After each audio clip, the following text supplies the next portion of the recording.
अफगानिस्तान में कब्जे के बाद तालिबान की सरकार बनाने के प्रयासों को झटका लगना शुरू हो गया। तालिबान को विरोध से बड़ा झटका लगा।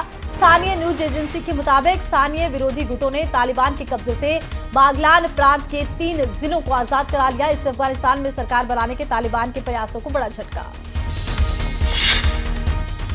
अफगानिस्तान में तालिबान के हाथ लगे अरबों डॉलर के अत्याधुनिक अमेरिकी हथियारों के मसले पर बाइडेन प्रशासन घिर गया।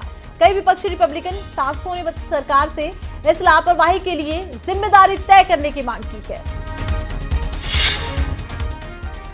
अमेरिका के राष्ट्रपति जो बाइडेन ने अफगानिस्तान के मुद्दे पर एक बार फिर राष्ट्र को संबोधित किया। बाइडेन ने कहा कि अफगानिस्तान में इतिहास का अब तक का सबसे मुश्किल भरा निकासी अभियान चलाया जा रहा है।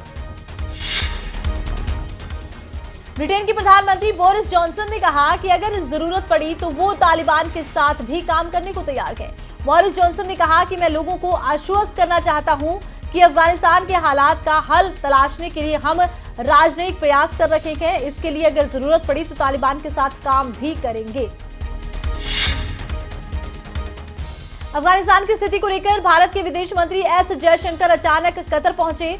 अमेरिका की 2 दिवसीय यात्रा से लौट रहे जयशंकर कतर में कुछ देर के लिए रुके और कहा कि वहां के उप प्रधानमंत्री और विदेश मंत्री शेख मोहम्मद बिन अब्दुर्रहमान अल थानी से उनकी खास मुलाकात हुई।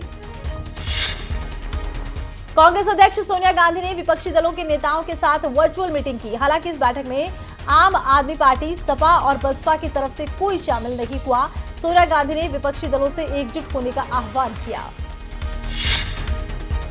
कोरोना महामारी की दूसरी लहर में भारी तबाही मचाने वाले डेल्टा वेरिएंट को लेकर अब चिंताएं एक बार फिर से बढ़ गई हैं। टीके के बाद संक्रमण यानी बैकथ्रू इंफेक्शन के सबसे ज्यादा मामले डेल्टा वेरिएंट के ही मिल रहे हैं।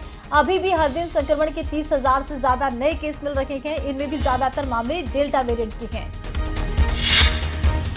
राष्ट्रीय राजधानी दिल्ली में बरसात ने मौसम का मिजाज बदल दिया। एक तरफ जहां दिल्ली के लोगों को उमस भरी गर्मी से राहत मिली, वहीं भारी बरसात की वजह से राष्ट्रीय राजधानी के कई इलाकों में जलभराव एक मुसीबत बन गया। हरियाणा में कई जगहों पर झमाझम बरसात हुई। हरियाणा के फरीदाबाद जिले में तेज बरसात से कई जगह जलभराव हो गया, जिसके चलते लोगों को आवाजाही में भारी परेशानी उठानी पड़ी। जम्मू कश्मीर की त्राल में सुरक्षा बलों के आतंकियों से मुठभेड़ हो गई। मुठभेड़ में सुरक्षा बलों को बड़ी कामयाबी मिली। सुरक्षा बलों ने जैश के 3 आतंकियों को ढेर कर दिया।